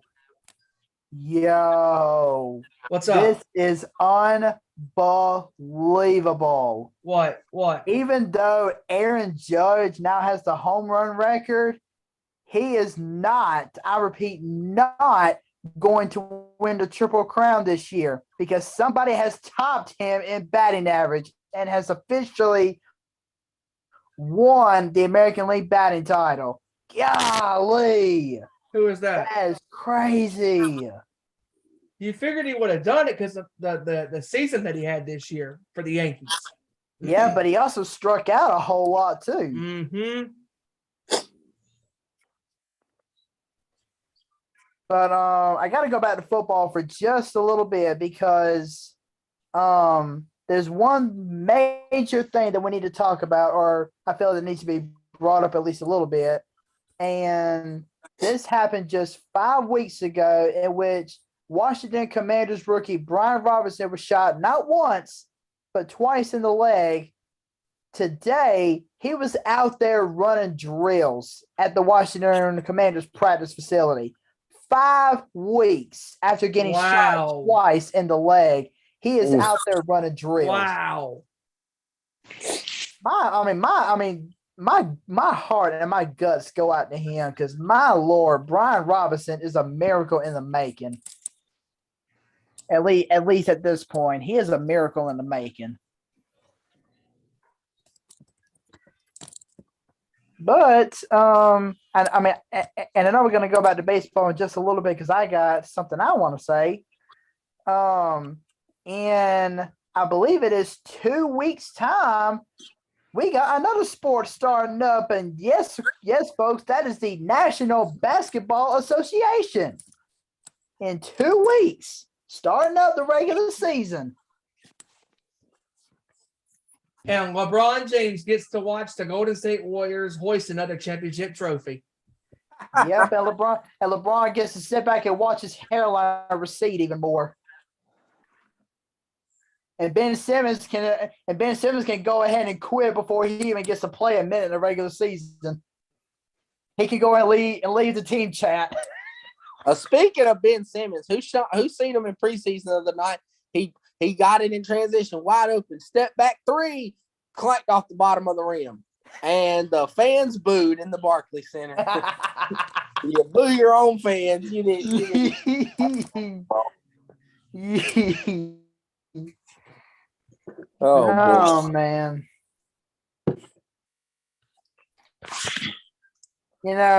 Unless, I don't think anybody's going to pose a threat, not even in the Eastern Conference, to Golden State. Maybe. Well, it's crazy you say that because ESPN actually had Golden State ranked as an 8 seed preseason with 42 wins. What? I said, you know what? That's fine. Steph Curry who did that think is gonna last year? Who did I think is gonna challenge Golden State? Phoenix? LeBron. Please. Phoenix got their butts beat on the court by a team of bakers and post office workers. Come on. Yeah, I think that was a joke. That was a big fat joke. Yeah, And I think we should note about the Boston Celtics, what kind of fucking mess they've been in lately. oh, it's been a. You know Oh, what? yeah. We haven't even brought that up. I totally forgot about that. Thanks for bringing that up, Kev. Because the fact that Ime Udoka did the things that he did behind closed doors, the fact that he associated himself with a person who worked with the Celtics organization while he was married to his wife, that is wrong on so many levels. And that is the sole reason, you think the Celtics, everybody can say, oh, the game's, it's different during the season. It hasn't happened yet. No. Udoka's actions in this offseason is going to take the Boston Celtics from the brink of winning an NBA championship last year against the Golden State Warriors. And you know what? I don't think they're going to make the playoffs outright at all. If they do, it'll be a 7th or 8th seed. I don't think so, Steven. I really don't, because hear me out. Why was the main reason the Boston Celtics got as good as they did? Because of Ime Udoka, his defensive philosophy, being under Greg Popovich. I don't think they're making it. I really don't. Here's my That's thing. why I said if they do. Look at how much the East is coming up this year when the Cavaliers get Donovan Mitchell. That puts contending threat. They already were a playoff team last year. The Atlanta Hawks getting DeJounte Murray to play beside Trae Young puts them as a contending threat. I mean, and Charlotte being bummed still, I don't think they'll even make it. But nonetheless, who knows? Like the Panthers in football. Has gotten so much more powerhouse teams out there this year. The Boston Celtics, the Milwaukee Bucks are healthy. The Philadelphia 76ers have a James Harden who they reportedly is 100 pounds lighter now. I mean, who knows? Who knows what this is? But my Udoka things are this. Was he wrong? Yes. Did he violate humanity policy code, whatever? Yes, he did, which is wrong to cheat on whatever. You ain't supposed to. But the fact that, and here's my thing, and it's like comparing the apples to oranges. You can criticize me if you want. This guy had consensual relationships and he gets suspended a whole year, while in the other brand of the NFL, Deshaun Watson has 27 sexual harassment cases and he gets 11 games. Someone tell me, how is that even logical? Oh, this guy gets 27 harassment suits. Oh, we're only giving him 11 games. This guy has a consensual relationship. Oh, suspend him all year. Kick him out. He don't even need to be the coach no more. What? I mean, the league needs. Yeah, that's a little jacked up to me as well. I mean, I don't really. Maybe they could have fined him and suspended him 8 to 10 games for doing so, but a whole year loss of pay. I mean, for a consensual relationship, like he didn't commit a crime. Did he? No. He broke the personal conduct policy. But what's the conduct policy in the NFL? 2 game suspension, 3 game suspension. 4 games. So, exactly. So if he does that in the NBA, why is he serving 82 game suspension? Someone tell me that. Yeah, that just don't make sense to me. But speaking of ball, they're also going to be playing with their hearts a little heavy this year, because this will be, I mean, yeah, he wasn't involved in the organization, but Bill Russell was just as much as part of the Boston Celtics organization as anybody else was, and this will be Boston's first full year with Bill Russell watching from, well, the sky. So, their hearts are going to be a little heavy this year. This will be his their first full season playing without Bill Russell being involved in the organization. So, yeah, and I hate to say it and sound so cruel about it, but the Celtics might do this year what the Lakers did once Kobe Bryant died, just completely to the point. And I mean, I hate to say it, but once Kobe passed away, and may him rest in peace, but that Laker organization has been dog shit. Kobe has been flipping in his grave. I know he has, looking down on this damn team and about to puke. I think Bill Russell will do the same this year for the Boston Celtics. I just don't know. Ime Udoka, Jason Tatum, who knows? Kev, that's like in 2006 when Red Auerbach passed away in 2006. His death, that dark cloud cast it over the Celtics season that year, and they finished with a record of 24-58. you know, and it's very unfortunate, you know, that this has happened, and it's uncalled for that Ime Udoka has done what he's done, you know, and there's nothing we can do about it. But the Celtics, I think, are going to miss the playoffs, and they're not even going to make the playoffs, and they're going to have a very struggling, ugly season. And this is not going to be an easy season, you know, for the Celtics this year. I mean, like all of the turmoil that they've gone through in this offseason, you know, and all the questions and trials and tribulations on what could we have done in the championship series against the Warriors and stuff. But Udoka's actions are speaking louder than his words. And what he's done, he has put the Celtics team in jeopardy for this year, and probably for years, and probably for a couple of years to come. He really has. Because Brad Stevens had to come out there and speak, you know, and he hasn't spoken to the press in God knows how long. Yeah, I think, to be honest, even with Ime Udoka, I think the Boston Celtics were going to be like the 2021 Phoenix Suns. Like, they did so good and got so far, but they got so far. Why? Because the conference was injured. They were beat up, and that's why Phoenix got so far. Golden State was hurt. LeBron and them were beat up. I mean, they didn't have nobody. They ran the right Clippers through didn't have Kawhi. No, exactly. They ran right through the West. Now, once the Warriors got healthy, what happened to the Suns? They just couldn't get past nobody. Same way with Boston. I think now you got Giannis and Middleton back together. The band's back in Milwaukee. I don't think Boston can get past them, even with Ime Udoka. I think in that Game 7 with Middleton, some of his clutch shot making he has, I think they could have won in 6. Yeah, absolutely. I mean, it's crazy. It's absolutely crazy, you know, what's gone on, you know, with the Celtics this offseason, you know, and I honestly think that this season is going to make or break Jason Tatum and Jaylen Brown. I really believe that. This is gonna test, you know, how well can they stay? Can they stay the course, you know, with this team? You know, because I mean, like Paul Pierce did back in the day, all those years of struggling with the Celtics. And then finally they assembled to the top of the NBA, you know, mountaintop the next year in 07, 08, when they went 66-16 and top of the Lakers in the 2008 NBA Finals in 6 games. You know, and having the big three with KG and Ray Allen and Rajon Rondo and Kendrick Perkins and all those great bench players, Eddie House and James Posey, PJ Brown, I mean, Leon Poe and Glenn Big Baby Davis. I mean, good Lord. I mean, that was a great team, you know, and I really think that the Celtics can be a great team, but they have to weather the storm. That is what Ime Udoka has done this offseason, you know, and this is going to test Jason Tatum and Jaylen Brown. I really believe that. I agree. And it's going to be interesting to see who comes out of the Eastern Conference this year because, I mean, it could literally be anybody.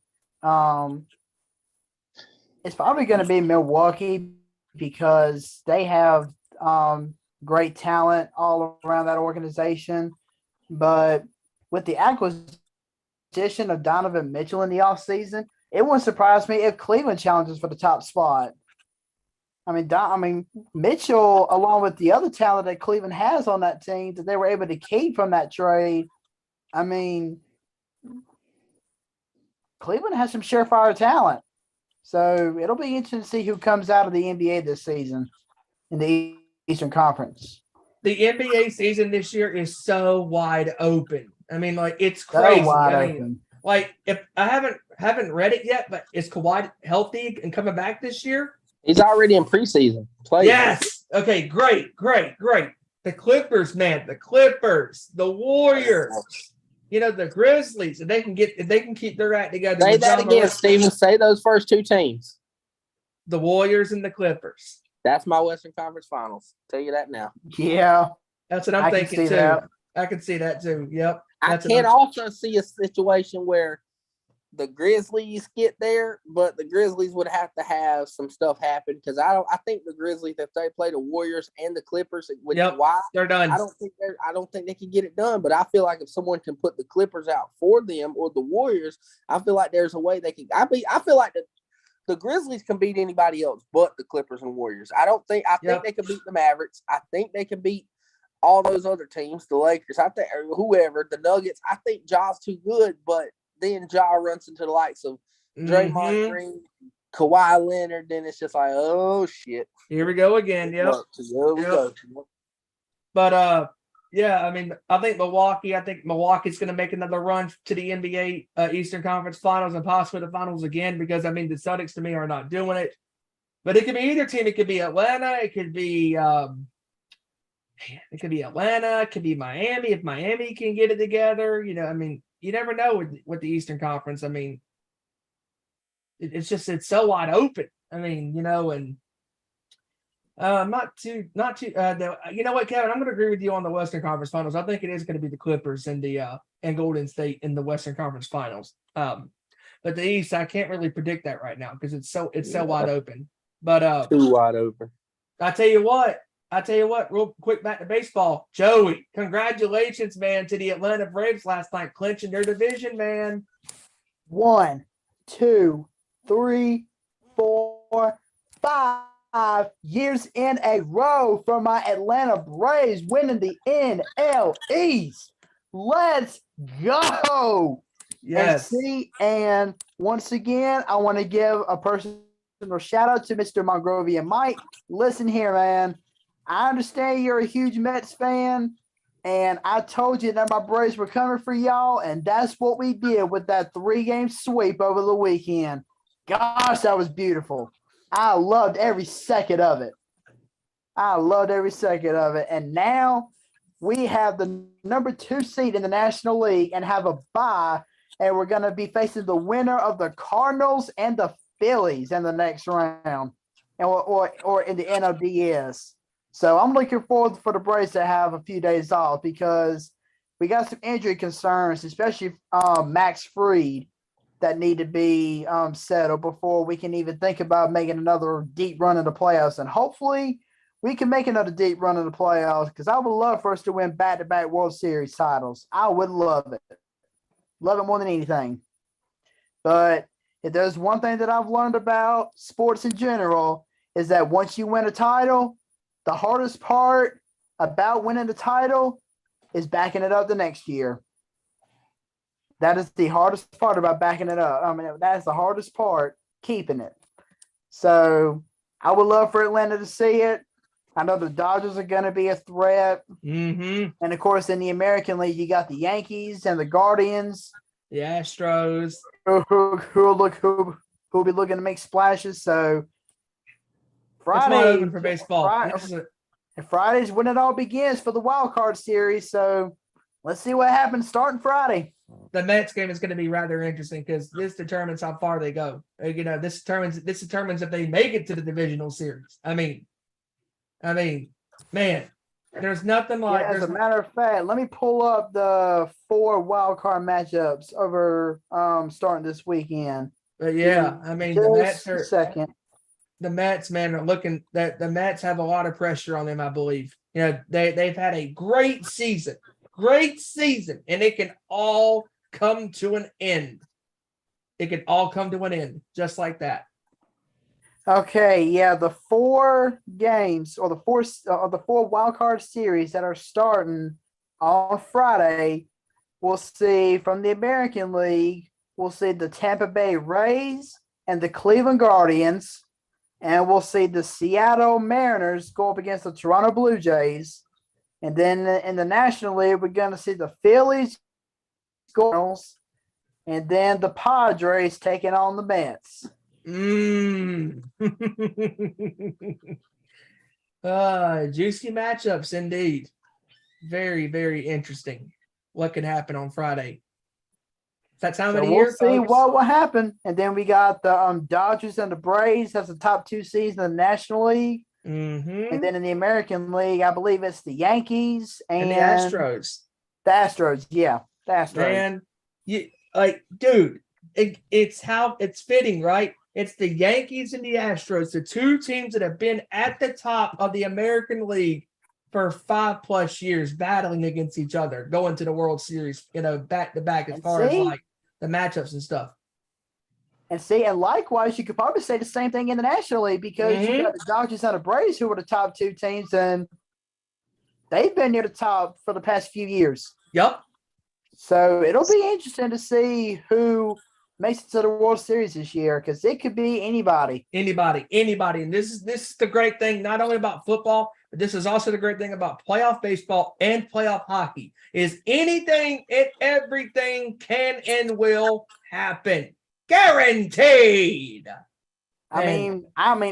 Not once in my wildest dreams did I expect the Colorado Avalanche to win the Stanley Cup last year, but look what they did. Against the back-to-back champions in the Tampa Bay Lightning. Exactly.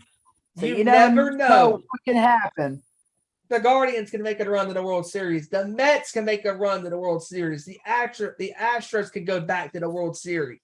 The Yankees think about it. The Atlanta could do it. The Dodgers could do it. Anybody could do it. That's the great thing about playoff baseball.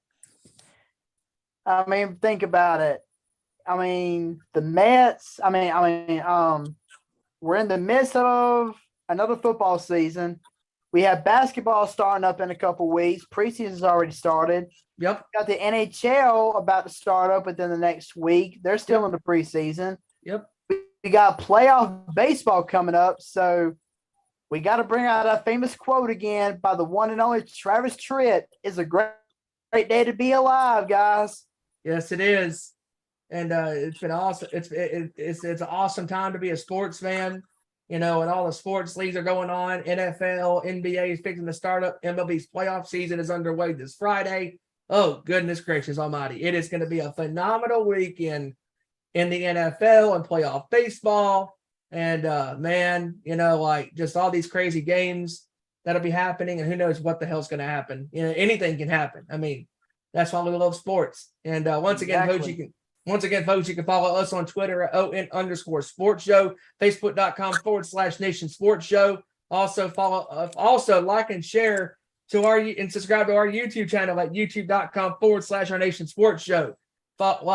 Share this video with your family and your friends, and any of our videos of our shows, our past shows that we've done here for you guys. And we always love doing this show and coming on here and goofing off, having a good time. And it's crazy again how this show was supposed to happen last night with you and Ezra, but Ezra was unfortunately under the weather with flu-like symptoms. And when I was at that concert, Kevin's daughter had surgery, and and it just so happened to work out that we could come on here on a Wednesday night, on the same night as AEW Dynamite, and do another edition of Our Nation Sports Show. And it's been an awesome show with you guys. And man, we have a great team. Randy's will be taking a leave, for a little bit to take care of himself. And brother, the door is wide open for you to come on here whenever you are ready to come back on and do what you do best, and that's absolutely trash your favorite quarterback, Tom Brady, number 12, baby. And maybe the Raiders will have 4 wins by then.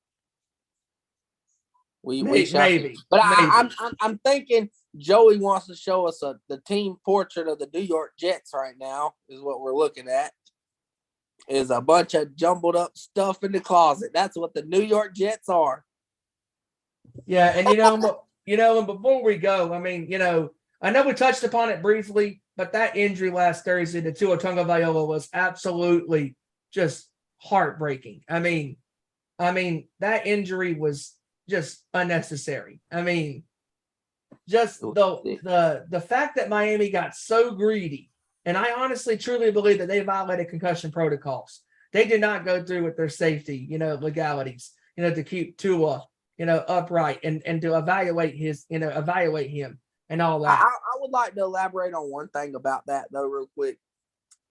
Here is why I respect the GOAT coach of all time, Bill Belichick. He came out personally and said, even though my trainers have cleared some of my players, I've kept them out. I've held some of my players out because of concussion worries. Mm-hmm. So that right there speaks volumes. Like, he was like, I'm not risking my players' health for a win as successful as this New England organization has been. That right there earned my respect because that's the Patriot way. He sat there and said, I've literally kept my player out an extra game as precautionary reasons, even though my trainer had told me he's good. I just want to be safe for my player safety. Mm-hmm. And the Dolphins should face punishment. I don't care. Okay, you fired that, but that's not good enough. There should be fines, man, because, this is a league now that has completely crack down on CTE and head injuries and concussions, and they're stopping you from hitting. They're stopping you from this. You can't hit nobody the wrong way now more, trying to help head injuries. And yet you got idiots like this who's letting players run out on the field under their own like caution and damn near getting paralyzed, hitting their head so damn hard from a brain. If Tagovailoa does not play another snap, I don't blame him. There was a Netflix series about head injuries, and one of the doctors that was on there came out personally and said, right now, if I'm Tua, I recommend him retire because he needs to retire. Yeah, he said, you see how Junior Seau ended up, maybe rest in peace. That could be Tua. And I'm not saying that he's going to do that, but that brain trauma, it only takes a certain amount of trauma, whether you hit someone 200 times really hard like Junior Seau or whether you hit the turf like Tua did 2 times. You don't know the long-term effect that's going to have on that man's life. And Exactly. And Kevin, you know this as well as anybody because you're a former player. You played football, and that's a violent game. It's a game that we all love because we're fans of it. But people just don't understand the pain, the punishment that these players, these athletes go through on a daily basis, on a weekly basis, because their bodies take so much punishment during these games. Contact sport. Exactly.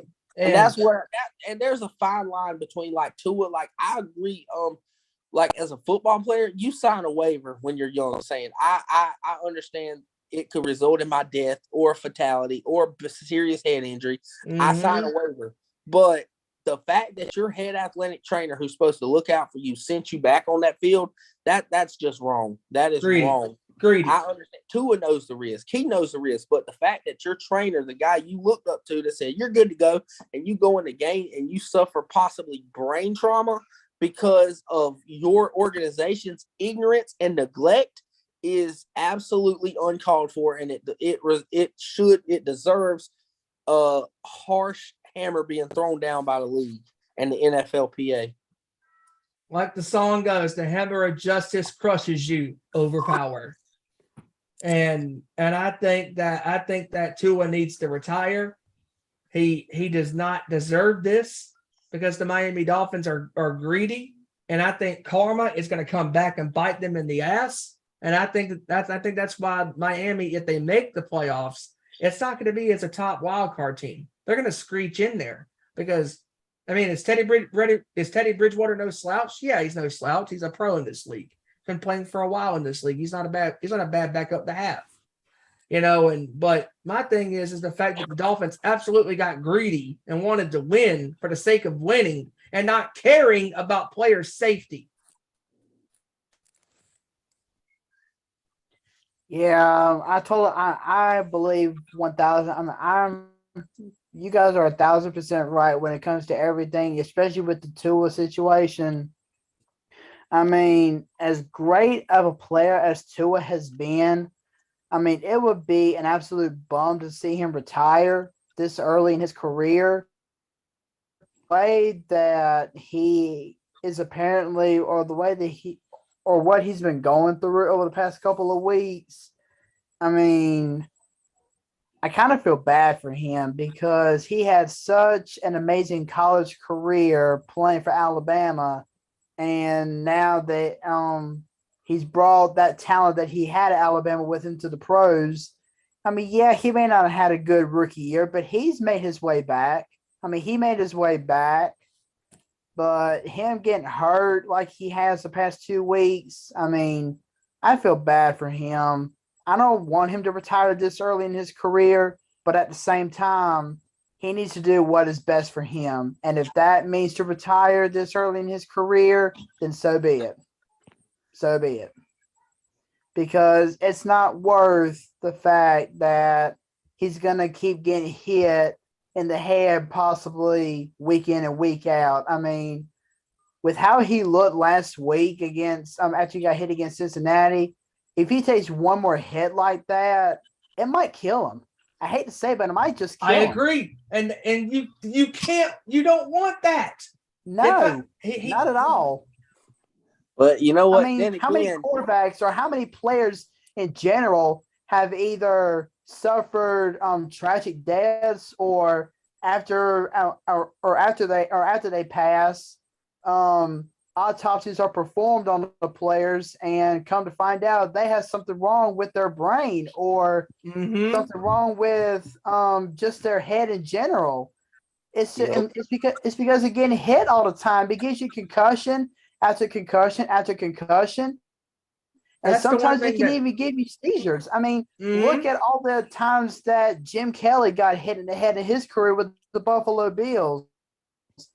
And now he has head problems that are haunting him for the rest of his life, possibly. Yeah. I mean, you see all these players get hit all the time in the head, and they try to shake it off or pretend like it's nothing. But once they call it a career, or heck, if it's serious enough, they'll notice that while they're still playing, it really tends to affect them to the point where, I mean, bad things happen. And I'm not trying to hate to see it happen, but I mean, you're right. And I'm not trying to be funny, but I mean, look at Antonio Brown. We clown him all the time, but the kid hasn't been the same since he got hit head to head with Vontaze Burfict. I'm sorry. Agreed. Senile. And I mean, I know we joke about him all the time because he's really lost his mind. He's like Kanye West, but that is a perfect example. Hey. And then he went head up. Now he's hurt. Now he ain't the same. And like I'm saying, I'm not trying to make it a funny thing, but I think the Dolphins might look at Tua as they might think he's mankind from the attitude era. He's just gonna take head beatings. And I'm not trying to joke about it, but I'm serious. Like they must think, oh, Tua's gonna be mankind. Fuck it, just keep taking headshots. It'll be all right.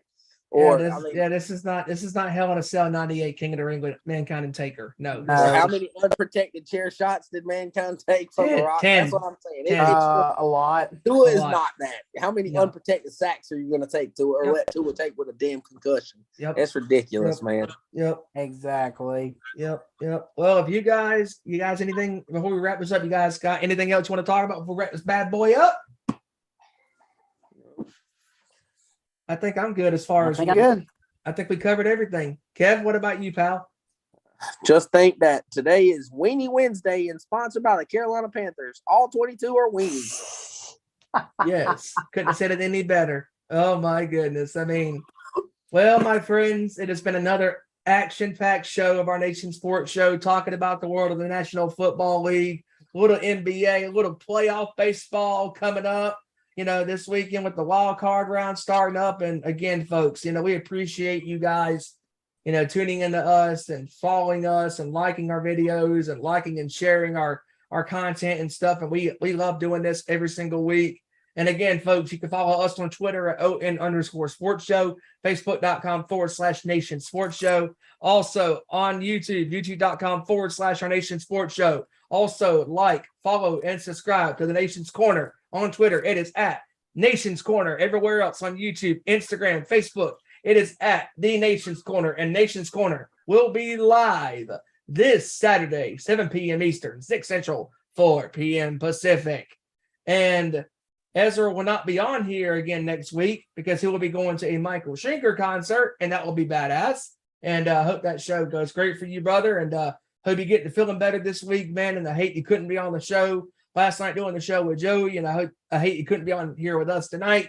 But man, I hope you have an awesome time at that concert next week. And I had an awesome time again last night in Charlotte, North Carolina, at the Allison Chains, Breaking Benjamin, Bush, and Plush show. And it was an excellent show. The crowd, the bands were on fire. It was a great show. All bands sounded great.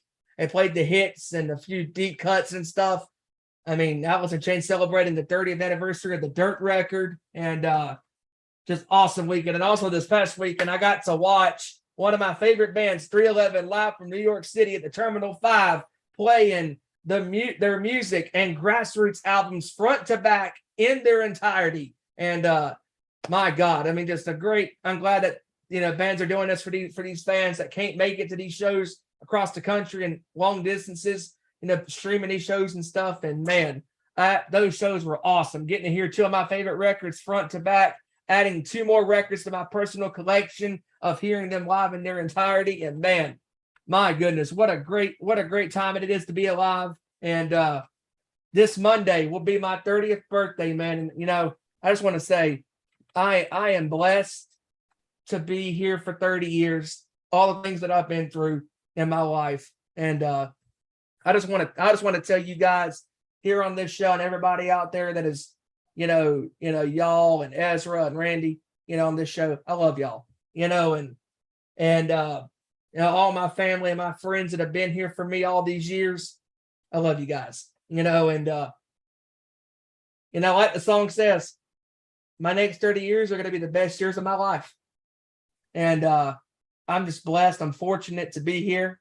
And you know, I love doing what I do, playing drums and hanging out with you guys, talking sports and hanging out with my wrestling friends and all that stuff that I met during the pandemic, and my family and all my friends around here in North Carolina. I just love all of y'all, and looking forward to my birthday this Monday, and looking forward to next week hosting the big boy chair again with you guys again next week.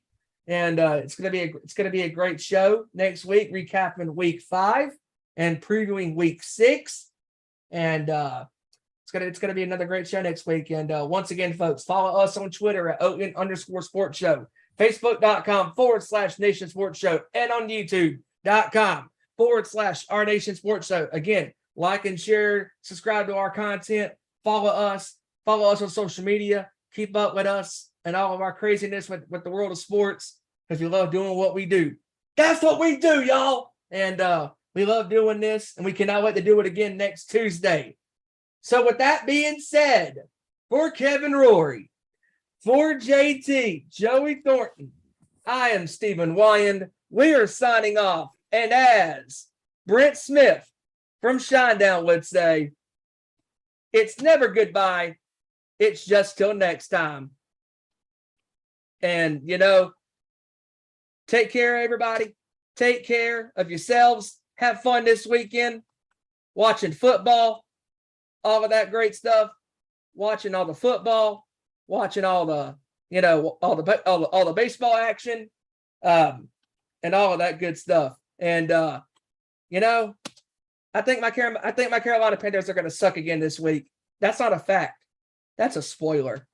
And with that being said, folks, once again, for Kevin Rory, for Joseph Thornton, I'm Stephen Wyand. This has been another outstanding edition of Our Nation Sports Show. Take care, everybody.